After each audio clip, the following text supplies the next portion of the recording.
ধারণা করা হচ্ছে কয়েকটা দ্বীপ দখল করতে পারে, তার মধ্যে অন্যতম হচ্ছে খার্ক দ্বীপ। যে দ্বীপটা 80 থেকে 90% তেল উৎপাদন এবং রপ্তানি হয়। ওই দ্বীপটা দখল করার একটা পরিকল্পনা, ওই দ্বীপটা দখল করে ইরানকে কুপোকাত করা, পঙ্গু করা অর্থনৈতিকভাবে, এটাও একটা লক্ষ্য হতে পারে। ওয়াশিংটন পোস্ট পরিষ্কার করেছে যে পেন্টাগন ইরানে কয়েক সপ্তাহের স্থল অভিযানের প্রস্তুতি নিচ্ছে। এমন প্রস্তুতি সম্ভবত আমেরিকান নাগরিকরাও জেনে গেছে, ইসরায়েলিরাও জেনে গেছে।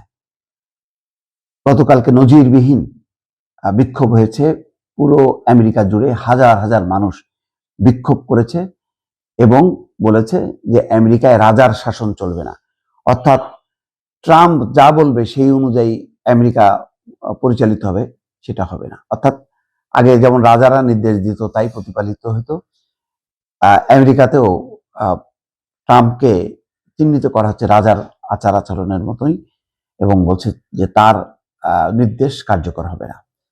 ঘটনাক্রমে ইসরায়েলেও কিন্তু যুদ্ধবিরোধী সমাবেশ শুরু হয়েছে, এতে নেতানিয়াহু বেকায়দায় আছে, এই খবর প্রকাশিত হয়েছে।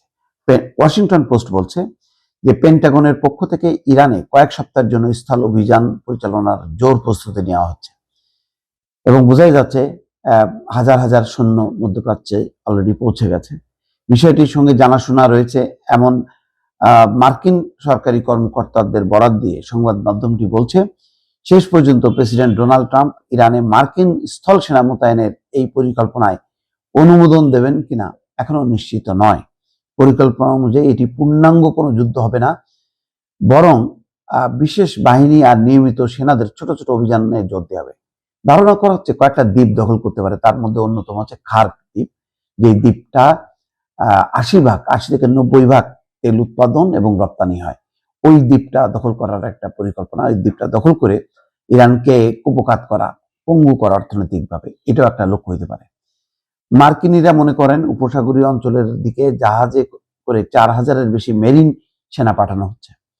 এছাড়া 82তম এয়ারবর্ন ডিভিশনের প্যারাশুটারদের প্রস্তুত রাখা হচ্ছে। আরো সেনা পাঠানোর বিষয়ে আলোচনা চলছে বলেও প্রতিবেদনে উল্লেখ করেছে ওয়াশিংটন পোস্ট। এই বিষয়ে জানতে বিবিসির পক্ষ থেকে হোয়াইট হাউস এবং পেন্টাগনের সঙ্গে যোগাযোগ করা হয়েছে, এখনো প্রতিক্রিয়া পাওয়া যায়নি। অন্যদিকে দেখেন আর এক আমেরিকার পাচাটা দালাল বলবো নাকি কি বলবো, দেখেন যুক্তরাষ্ট্রের রক্ষণশীল সমাবেশে রেজা পাহলভির আহ্বান, মেক ইরান গ্রেট এগেইন। অর্থাৎ যুক্তরাষ্ট্র এবং ইসরায়েলের মধ্যে যুদ্ধরত ইরানের আগামীর সরকার কাঠামো কেমন হবে তা নিয়ে যখন চারিদিকে প্রশ্ন উঠেছে, তখন দেশটির সাবেক এবং সর্বশেষ শাহের ছেলে রেজা পাহলভি যুক্তরাষ্ট্রে রক্ষণশীলদের সমাবেশে অংশ নিয়েছেন।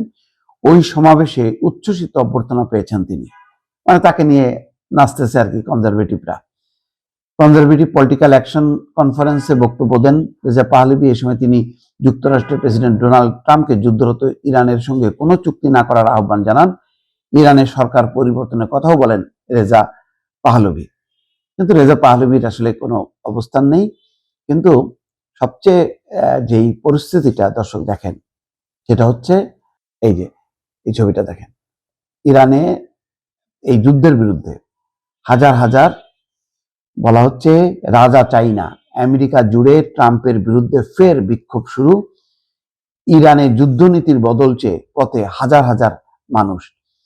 এটা নিউ ইয়র্ক, ডালাস এবং ওয়াশিংটনে এই বিক্ষোভগুলো হয়েছে এবং বলছেন যে নো কিংস, একটাই দাবি বারবার যে আমেরিকায় রাজা চাই না, অর্থাৎ তার পছন্দ মতন সে যুদ্ধ শুরু করবে, এটা তারা চায় না। তো টালমাটাল পরিস্থিতি, দেখা যাক শেষ পর্যন্ত কোন দিকে গড়ায়।